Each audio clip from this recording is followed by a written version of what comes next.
insofsizda ham bor, 20 ming kaloritgani 100 mingdan sotadi.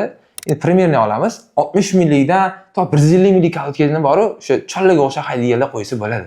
O'shancha aytaman, nimaga 100 ming so'mga qo'yishim kerak, nimaga 300 mingga qo'yishim kerak? O'zim qanaqa yuraman degan savol birinchi berishga o'ziga. Svetoforlarda normalni yuraman, shu chollaga o'xshab yuraman deydigani bo'lsa, mana bunaqa 60 ming, 70 minglikni qo'ysa ham bo'ladi. Unisi ham qanaqasiga qarab oladi. Materiali o'sha bunaqa sarg'imtirroq. Endi men detalli odamlarga tushuntirib desam, bosh shakashib ketadi. Shu sarg'imtirroq bo'ladi ko'ringanda, misda strushkalar ko'rinib turadi. Yoni qalin bo'lishiga, g'irtillamaslik uchun. Shunaqasini qo'yaversa ham bo'ladi. Mana yana mana shunaqa metallistikni bir 10 ming xili bo'lsa kerak o'zi ham. Juda ko'p. Mana shunaqa sifatdan qo'yaversa bo'ladi ularga. Ularga shart emas, bunaqa 300 ming, 500 minglikni qo'yish. 60 ming, 70 mingga qo'yadi. Yo'q, meni mashina turbina.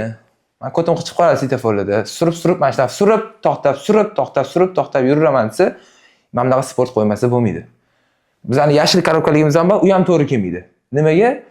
Chunki bu sportivnilar 600-700 gradusgacha chidamli bo'ladi. Turbina motor, katta motorlarga mamnun qo'yish kerak. Chunki u ham ushlab beradi, ham nima bo'ladi, chiylab ketirmaydi, aponini ko'p yemaydi. Tushuntirib berishimiz kerak. Shu hada misol nima bo'ladi, shu oldindan ongida qolmasin, 500 minglik ham bir xil ekan, 100 minglik ham bir xil ekan degan ma'noda. 100% uverib bo'laman, mana shu 100 minglik kavotgan qo'ysa, 5 ta kruq qildim, menmi 3 ta kruqdangi sirpanib ketadi menmi. Meni chiylamasin deydi, sirpanib ketadi. Hayoti kerakmi yo'q, kavot chiylamaslik kerakmi? To'g'risi-da, orada bitta ikkita chiylasi bor, u o'tib ketmaydi. Endi kaprizli klientlar bor, ani kutadi-da, chiylashini, kutib turadi. O'xsiga chiylasini boridimi alishtirib oladi.